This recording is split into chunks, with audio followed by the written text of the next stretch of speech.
नमस्कार दोस्तों, आप सबका स्वागत है परिचय हिंदी साहित्य चैनल में।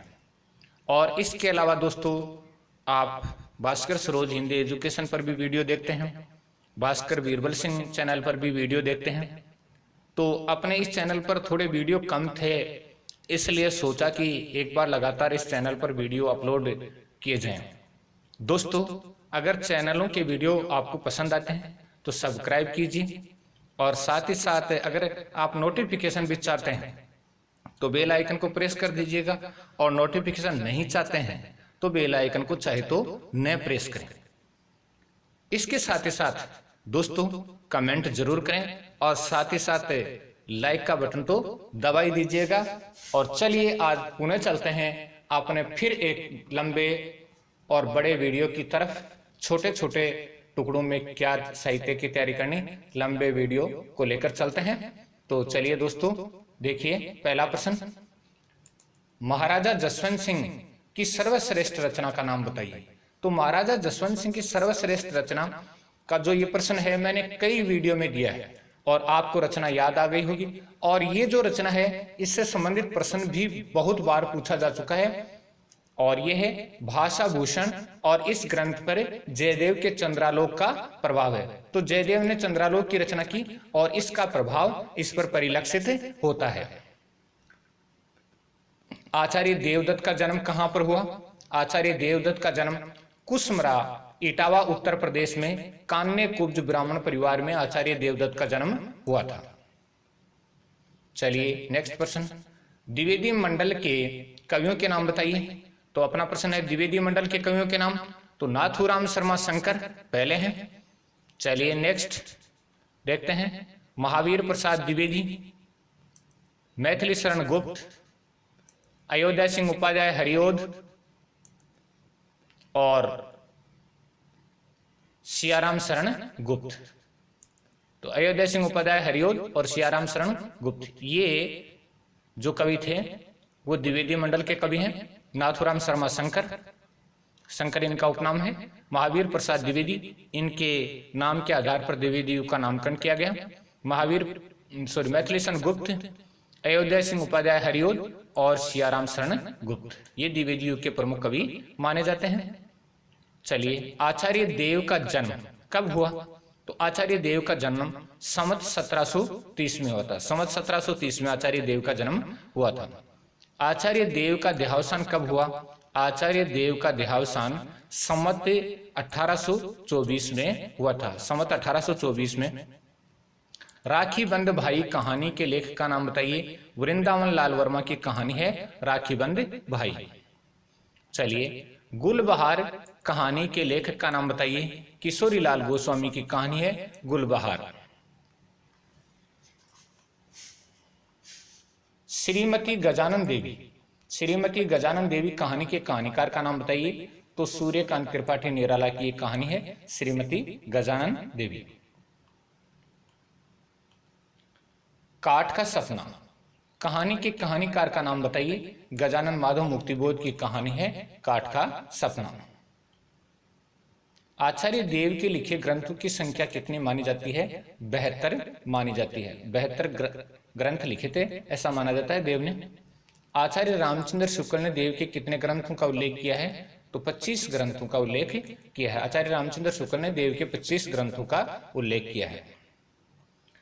चलिए अब रचनाएं देखते हैं। भावविलास, प्रेम तरंग, अष्टयाम, मुगल विलास, प्रेम चंद्रिका, रसानंद लहरी, राग रत्नाकर, सुजान मणि, देव माया प्रपंच। तो भावविलास, प्रेम तरंग, अष्टयाम, मुगल विलास, प्रेम चंद्रिका, रसानंद लहरी, राग रत्नाकर, सुजान मणि, देव माया प्रपंच और कुशल विलास, सुख सागर तरंग की रचना किसने की? तो काफी रचनाएं हैं, एक बार पुनः देख लेते हैं, याद हो जाएंगी शायद।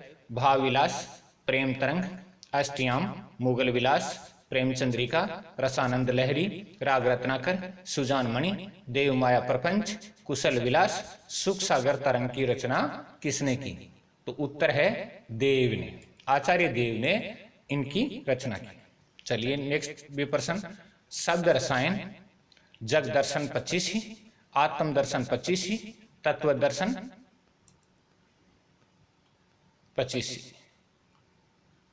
रचनाओं के रचनाकार का नाम बताइए। तो ये रचनाएं भी एक बार पुनः देख लेते हैं। शब्द रसायन, जग दर्शन 25, आत्म दर्शन 25, तत्व दर्शन 25। तो इन रचनाओं के रचनाकार हैं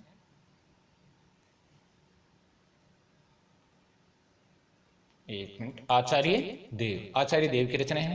हार की जीत कहानी के लेखक का नाम बताइए। हार की जीत कहानी के लेखक का नाम सुदर्शन है। सुदर्शन की कहानी है हार की जीत। चलिए, मृत्यु की ओर कहानी की लेखिका का नाम बताइए। मंजुल भगत की कहानी है मृत्यु की ओर। गद्य कविता के प्रथम लेखक माने जाते हैं। गद्य कविता त्रिलोचन शास्त्री माने जाते हैं। गद्य कविता के प्रथम लेखक हैं वो त्रिलोचन शास्त्री माने जाते हैं। जीवन की आस्था का कवि किसको कहा गया है? जीवन की आस्था का कवि केदारनाथ अग्रवाल को कहा गया है। जीवन की आस्था का कवि केदारनाथ अग्रवाल को कहा गया है। प्रयोगवाद को घासलेटी साहित्य का नाम किसने दिया? घासलेटी साहित्य, घासलेट कहते हैं केरोसिन को, तो गोविंद त्रिगुणायत ने दिया था। प्रयोगवाद को घासलेटी साहित्य गोविंद त्रिगुणायत ने दिया था। हल्दी घाटी में कहानी के लेखक का नाम बताइए। आचार्य चतुरसेन शास्त्री की कहानी है हल्दी घाटी में। चलिए, अभूतपूर्व सपना कहानी के कहानीकार का नाम बताइए। भारतेंदु हरिश्चंद्र की एक कहानी है अभूतपूर्व सपना। चलिए, संस्कृत भाषा में आचार्य देव की श्रृंगार विलासिनी नामक रचना कहां से प्रकाशित हुई? तो ये भरतपुर से प्रकाशित हुई थी श्रृंगार विलासिनी। चलिए नेक्स्ट चलते हैं। देव और बिहारी, ये प्रश्न भी मैंने कई बार दिया है। देव और बिहारी किसकी रचना है? देव और बिहारी कृष्ण बिहारी मिश्र की रचना है। कृष्ण बिहारी मिश्र की रचना है देव और बिहारी। नामवर सिंह ने किस छायावादी कवि को छंदों का गुरु माना है? नामवर सिंह ने किस छायावादी कवि को छंदों का गुरु माना है? तो उत्तर अपना है सूर्यकांत त्रिपाठी निराला को छंदों का गुरु माना है।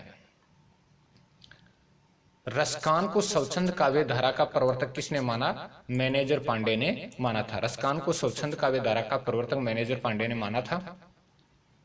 छायावाद नामक लेख के लेखक का नाम बताइए। मुकुटधर पांडे का ये लेख है छायावाद, और छायावाद के प्रवर्तक भी कौन माने जाते हैं? जयशंकर प्रसाद को माना है, और कई ने मुकुटधर पांडे को भी माना है, लेकिन मूल रूप में जयशंकर प्रसाद ही छायावाद के प्रवर्तक हैं, और जो लेख लिखा वो मुकुटधर पांडे ने लिखा। बिहारी और देव किसकी रचना है? यह लाला भगवान दीन की रचना है। पहला था देव और बिहारी, और अब वाला प्रश्न है बिहारी और देव। महादेव वर्मा के यामा काव्य संकलन में किन किन रचनाओं की कविताएं संकलित हैं? तो यामा है वो चुनी हुई कविताओं का संकलन है, तो उसमें निहार, रश्मि, निर्जा और सांदे गीत जो रचनाएं हैं उनकी कविताओं का संकलन है यामा।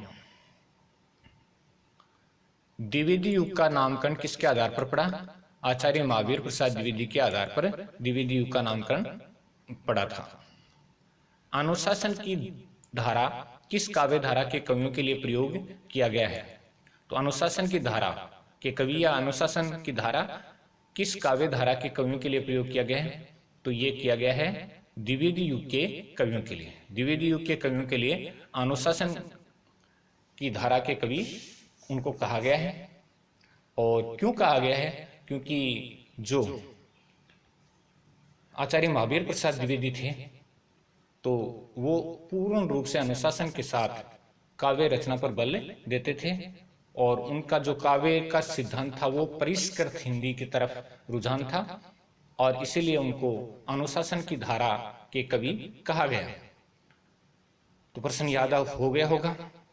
एक दोस्तों वीडियो को पूरा देखिएगा।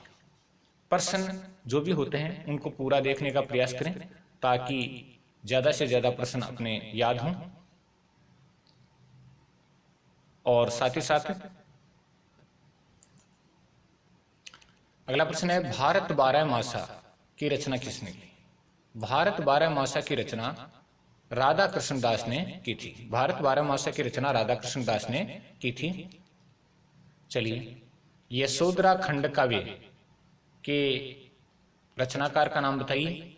यशोधरा खंड काव्य के रचनाकार श्री मैथिली सन गुप्त जी हैं और राष्ट्रकवि मैथिली सन गुप्त जी का ये नारी प्रधान प्रसिद्ध खंड काव्य है। दो जो रचना है वो नारी प्रधान है, एक साकेत जो महाकाव्य है और यशोधरा है वो गौतम बुद्ध की पत्नी यशोधरा को आधार बनाकर लिखा गया खंड काव्य है। पावस पचासा की रचना किसने की? अंबिका दत्त व्यास ने पावस पचासा की रचना की थी, अंबिका दत्त व्यास ने। चलिए, देव की भाषा में सबसे ज्यादा कौन सा अलंकार दिखाई पड़ता है? अनुप्रास अलंकार की छठा देखने को मिलती है। अगला है, पद्माकर भट्ट का जन्म कहां पर हुआ?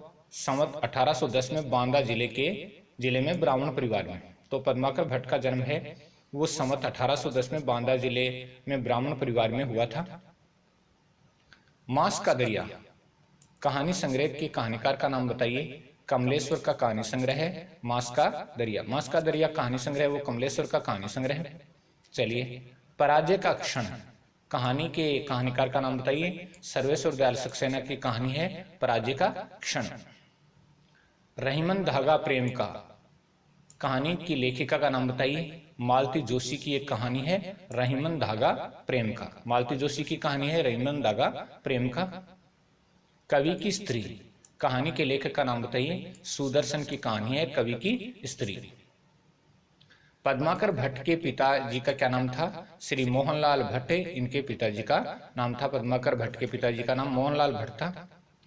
चलिए, पद्माकर किन किन राजाओं के आश्रित कवि रहे? तो बांदा के नवाब के बड़े अधिकारी हिम्मत बहादुर के आश्रित कवि रहे तथा जयपुर के महाराज जगत सिंह के ये आश्रित कवि रहे। तो बांदा के नवाब के बड़े अधिकारी हिम्मत बहादुर के ये आश्रित कवि रहे और जयपुर के महाराज जगत सिंह के ये आश्रित कवि रहे। जीर्ण जनपद रचना के रचनाकार का नाम बताइए। बद्री नारायण चौधरी प्रेमघन जीर्ण जनपद रचना के रचनाकार हैं। अगला है, चंदायन की रचना किसने की? चंदायन की रचना मुल्ला दाऊद ने की थी। नेक्स्ट प्रश्न की तरफ बढ़ते हैं। कथा कनकावती के रचनाकार का नाम बताइए। जान कवि की रचना है ये कथा कनकावती। नेक्स्ट अपना है, महाशुकवाद का सिद्धांत किस संप्रदाय की देन है? महाशुकवाद का सिद्धांत तो ये सिद्ध संप्रदाय की देन है। सिद्ध संप्रदाय की देन है महाशुकवाद का सिद्धांत। चलिए आगे बढ़ते हैं। गोरा बादल की रचना किसने की? जटमल ने गोरा बादल की रचना की थी, जटमल ने। नेक्स्ट है, सुकवि किंकर किस कवि को कहा जाता है? तो कमेंट बॉक्स में आप जरूर उत्तर लिखें, सुकवि किंकर किस कवि को कहा जाता है। चलिए, द्विवेदी युग के कवि हैं या भारतेंदु युग के कवि? इतना हिंट मैं आपको दे देता हूं, छायावादी कवि भी नहीं है, प्रयोगवादी कवि भी नहीं है, लेकिन दोनों कालों में से द्विवेदी युग या भारतेंदु युग में से है। और विशेष तौर से थोड़ा ध्यान देकर अगर करेंगे तो कमेंट में आपका उत्तर आएगा जरूर, सुकवि किंकर। जैसा कि हम ऊपर इनसे संबंधित बहुत सारे प्रश्न देख चुके हैं। चलिए, जागरण सुधार काल किस युग को कहा जाता है? जागरण सुधार काल किस युग को कहा जाता है? चलिए, द्विवेदी युग को कहा जाता है। जागरण सुधार काल द्विवेदी युग को कहा जाता है। हिम्मत बहादुर विरुदावली ग्रंथ किसने लिखा? तो हिम्मत बहादुर विरुदावली ग्रंथ है वो पद्माकर भट्ट ने लिखा था। पद्माकर भट्ट ने हिम्मत बहादुर विरुदावली ग्रंथ की रचना की थी। जगत विनोद की रचना किसने की? जगत विनोद ग्रंथ की रचना पद्माकर भट्ट ने की थी। जगत विनोद ग्रंथ की रचना पद्माकर भट्ट ने की थी। फौलाद का आकाश, फौलाद का आकाश कहानी संग्रह के कहानीकार का नाम बताइए। मोहन राकेश का ये कहानी संग्रह है जिसका नाम है फौलाद का आकाश। अपने पार कहानी संग्रह के कहानीकार का नाम बताइए। राजेंद्र यादव की कहानी है अपने पार। चलिए नेक्स्ट, मिस्र बंधु ने हिंदी का प्रथम गद्य लेखक किसको माना? तो गुरु गोरखनाथ को माना था। मिस्र बंधु ने हिंदी का प्रथम गद्य लेखक किसको माना? प्रथम कवि नहीं है, प्रथम गद्य लेखक है वो गुरु गोरखनाथ को माना था। चलिए, खड़ी बोली हिंदी को नीरस और कर्णकटु भाषा किसने कहा? नीरस और कर्णकटु भाषा किसने कहा था? पदम सिंह शर्मा ने। पदम सिंह शर्मा ने यानी नीरस और कर्णकटु भाषा कहा था खड़ी बोली को। मधुमालती की रचना किसने की? मधुमालती की रचना मंजन ने की थी। मंजन की मधुमालती है वो प्रसिद्ध रचना है। पद्माभरण, जयसिंह बिरुदावली, हितोपदेश, राम रसायन, प्रबोध पचासा और गंगा लहरी। तो पद्माभरण, जयसिंह बिरुदावली, हितोपदेश, राम रसायन, प्रबोध पचासा। गंगा लहरी ग्रंथों की रचना किसने की? तो गंगा लहरी ग्रंथों की रचना पद्माकर ने की थी। तो पद्माकर की रचना एक बार पुनः देख लेते हैं चलते चलते। पद्माभरण, जयसिंह बिरुदावली, हितोपदेश, राम रसायन, प्रबोध पचासा, गंगा लहरी ग्रंथों की रचना पद्माकर ने की थी। शौपन खंड काव्य की रचना किसने की? शौपन खंड काव्य की रचना रामनरेश त्रिपाठी ने की थी। रामनरेश त्रिपाठी ने शौपन खंड काव्य की रचना की थी। मानसी, शौपन और पथिक। लेकिन मानसी है वो क्या है? फुटकर कविताओं का संकलन है। और एक खंड काव्य और है, देखिए आप। चलिए, बीजक का संकलन किसने किया? बीजक का संकलन कबीरदास जी के प्रिय शिष्य धर्मदास ने किया था। बीजक कबीरदास जी की वाणियों का संकलन है और इसका जो संग्रह है वो उनके शिष्य धर्मदास ने किया था। मैथिली शरण गुप्त जी की प्रथम पुस्तक का क्या नाम है? तो मैथिली शरण गुप्त जी की प्रथम पुस्तक का नाम है रंग में भंग। रंग में भंग इनकी प्रथम पुस्तक का नाम है। लालित्य लहरी रचना के रचनाकार का नाम बताइए। बद्री नारायण चौधरी प्रेमगन। और साहित्य लहरी पुस्तक है उसके कवि का नाम बताइए आप। कमेंट में ये जरूर करेंगे, बहुत ही सरल प्रश्न है। एक है लालित्य लहरी और साहित्य लहरी जो ग्रंथ है उसके ग्रंथकार का नाम आप कमेंट में जरूर लिखेंगे, शायद आपको याद हो जाए। और बहुत ही प्रसिद्ध कवि है। चलिए नेक्स्ट, कंसवध रचना के रचनाकार का नाम बताइए। राधा कृष्ण दास की रचना है कंसवध। छुटकारा, शीट नंबर 6 और प्रतिदिन, 3 कहानियां हैं। छुटकारा, शीट नंबर 6 और प्रतिदिन। कहानियों की लेखिका का नाम बताइए। ममता कालिया की कहानियां हैं छुटकारा, प्रतिदिन और शीट नंबर 6 है। चलिए नेक्स्ट, एक अदद औरत। चलिए, और दूसरी कहानी है उसका यौवन। कहानियों की लेखिका का नाम बताइए। लेखिका का नाम ममता कालिया की एक कहानी है एक अदद औरत, और दूसरी कहानी है उसका यौवन, और ये ममता कालिया की कहानियां हैं। चलिए, मेरे सपने कहानी संग्रह के कहानीकार का नाम बताइए। भगवती प्रसाद वाजपेयी जी का ये कहानी संग्रह है मेरे सपने। मेरे सपने है वो भगवती प्रसाद वाजपेयी जी का कहानी संग्रह है। चलिए, देवयानी रचना के रचनाकार का नाम बताइए। ठाकुर जगमोहन सिंह की रचना है जिसका नाम है देवयानी। चलिए आगे बढ़ते हैं। पद्माकर की प्रसिद्धि का आधार ग्रंथ कौन सा है? जगद विनोद इनकी प्रसिद्धि का आधार ग्रंथ है, जगद विनोद।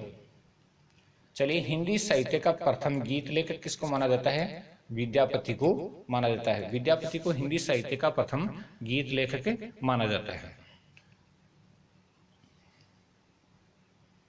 अगला है, हिंदी साहित्य में आधुनिक युग का चारण किसको कहा जाता है? तो आधुनिक युग का चारण रामधारी सिंह दिनकर को कहा जाता है। आधुनिक युग का चारण।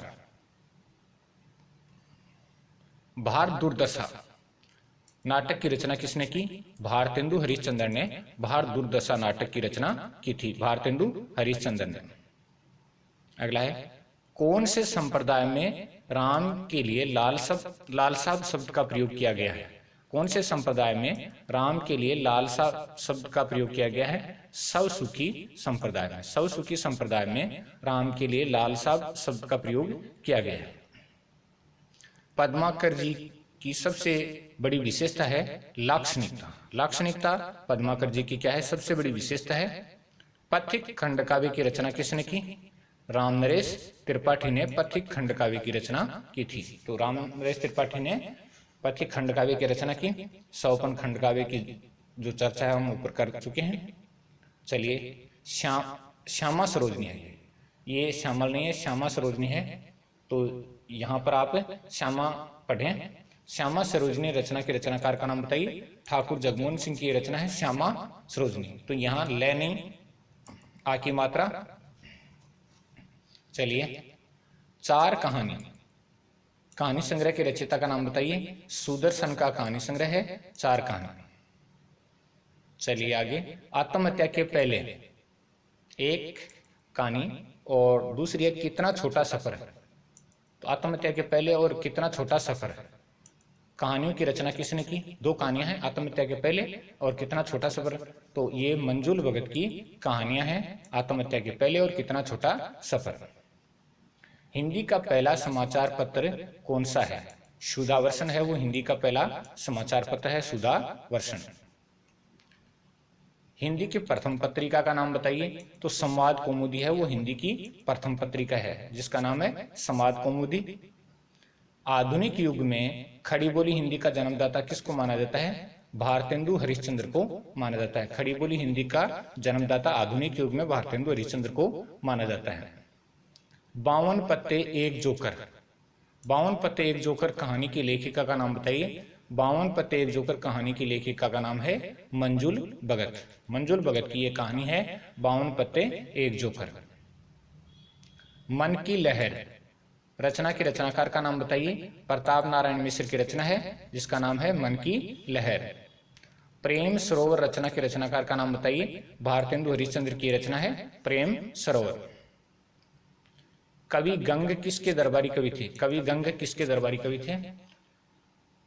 तो उत्तर है अकबर के दरबारी कवि, बाद में जहांगीर के आश्रय में भी रहे। तो शुरुआत में अकबर के दरबारी कवि थे और बाद में जहांगीर के आश्रय में भी ये रहे थे। चलिए, आचार्य रामचंद्र शुक्ल ने गंग कवि को किस काल में ठहराया है? गंग कवि को उन्होंने किस काल में ठहराया है? तो भक्ति काल का कवि बताया है आचार्य रामचंद्र शुक्ल ने गंग कवि को। वेणुगीति रचना के रचनाकार का नाम बताइए। वेणुगीति भारतेंदु हरिश्चंद्र की रचना है वेणुगीति। कभू भड़वा रन चढ़े कभुन बाजी बम्ब, कभू भड़वा रन चढ़े कभुन बाजी बम्ब, सकल सबाही प्रणाम करी विदा होत कवि गंग। कवि गंग ने ये उक्ति कब कही? तो इसका उत्तर है जब उसको हाथी से चिरवाने का आदेश दे दिया गया और वह विदा ले रहे थे तब। तो एक बार पुनः, कभू भड़वा रन चढ़े कभुन बाजी बम्ब, सकल सबाही प्रणाम करी विदा होत कवि गंग। ये उक्ति कब कही? जब उसको हाथी से चिरवाने का आदेश दिया गया था और वे विदा ले रहे थे तब कही गई थी ये उक्ति। चलिए आगे बढ़ते हैं। डोफियल जल रहे हैं तथा ग्लेशियर से कहानियों की लेखिका का नाम बताइए। दो कहानियां हैं, डोफिडिल जल रहे हैं और ग्लेशियर से कहानियों की लेखिका का नाम बताइए। तो डोफिडिल जल रहे हैं और ग्लेशियर से कहानियों की लेखिका है मृदुला गर्ग। मृदुला गर्ग की एक कहानियां हैं, दोनों ही प्रसिद्ध कहानियां हैं। नगीना कहानी संग्रह के कहानीकार का नाम बताइए या रचयिता का नाम बताइए। तो ये सुदर्शन का कहानी संग्रह है, जिसका नाम है नगीना। चलिए आगे बढ़ते हैं। उर्फ सैम कहानी की लेखिका का नाम बताइए। मृदुला गर्ग की कहानी है उर्फ सैम। उर्फ सैम है वो मृदुला गर्ग की कहानी है। कलम का सिपाही किसको कहा जाता है? कलम का सिपाही मुंशी प्रेमचंद को कहा जाता है। मुंशी प्रेमचंद को कलम का सिपाही कहा जाता है। हिंदी के प्रथम समाचार पत्र का नाम बताइए। उदंत मार्तंड हिंदी के प्रथम समाचार पत्र का नाम था, उदंत मार्तंड। चलिए, हिंदी साहित्य क्षेत्र में प्रथम ज्ञानपीठ पुरस्कार पाने वाले साहित्यकार का नाम बताइए। तो हिंदी साहित्य क्षेत्र में प्रथम ज्ञानपीठ पुरस्कार पाने वाले साहित्यकार का नाम सुमित्रानंदन पंत था और चिदम्बरा काव्य पर इनको प्रथम ज्ञानपीठ पुरस्कार दिया गया। नेक्स्ट अपना है रामधारी सिंह दिनकर को किस रचना के लिए ज्ञानपीठ पुरस्कार दिया गया? उर्वशी काव्य संग्रह के लिए इनको ज्ञानपीठ पुरस्कार दिया गया था। उर्वशी काव्य संग्रह के लिए इनको क्या दिया गया था? ज्ञानपीठ पुरस्कार प्रदान किया गया था।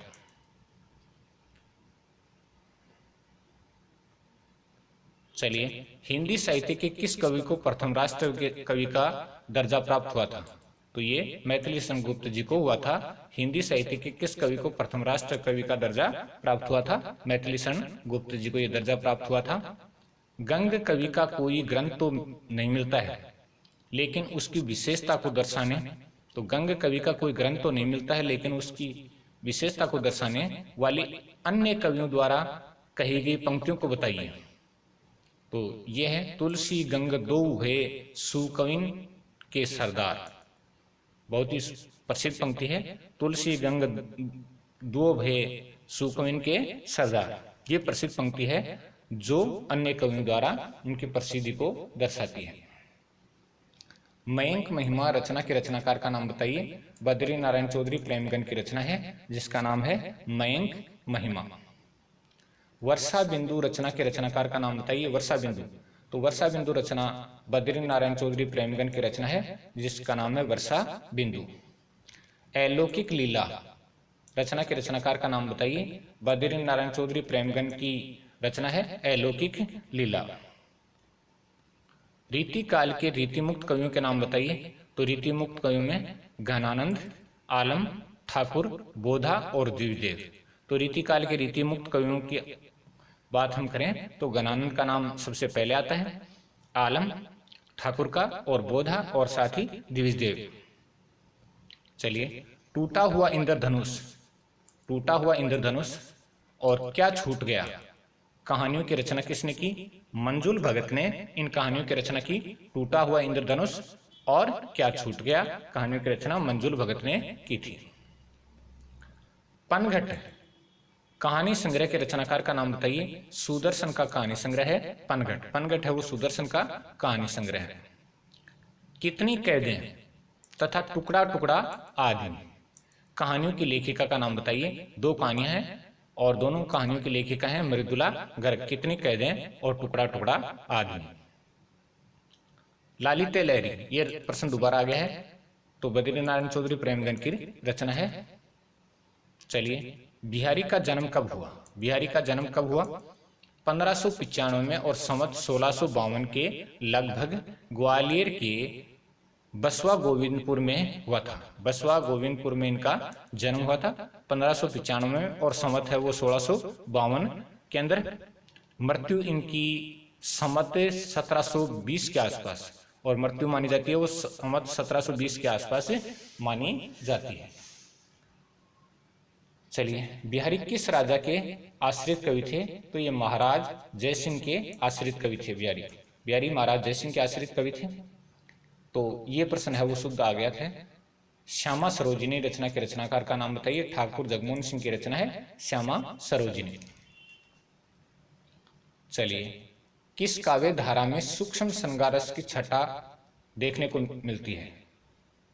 किस काव्य धारा में सूक्ष्म श्रृंगार रस की छटा है वो देखने को मिलती है, यानी सौंदर्य देखने को मिलता है? तो छायावादी काव्य धारा में स्थूल श्रृंगार के बजाय सूक्ष्म श्रृंगार को महत्व दिया गया, सूक्ष्म श्रृंगार को। चलिए, साहित्य की कौन सी काव्यधारा आत्मा की ओर उन्मुख है? कौन सी काव्यधारा है वो आत्मा की ओर उन्मुख है? छायावादी काव्यधारा है वो आत्मा की तरफ उन्मुख है, आत्मा की तरफ उसका रुझान है वो ज्यादा है।